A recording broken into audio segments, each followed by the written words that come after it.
Wow, ce seamănă cu mine! Pot să întreb ceva? Sigur, draga mea. Cum ajungi să te botezi? E o întrebare bună. Și foarte importantă. Ce tânără era mami aici! Hei! Da, poți să te botezi chiar dacă ești copil. Ceea ce contează este să-L iubești pe Jehova și să-ți dorești să urmezi învățăturile lui Isus. Poți arăți că vrei să te botezi prin ceea ce faci. De exemplu, ascultând de părinți.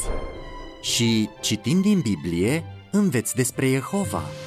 Asta te va ajuta să asculți de El și să nu faci lucruri pe care El le urăște.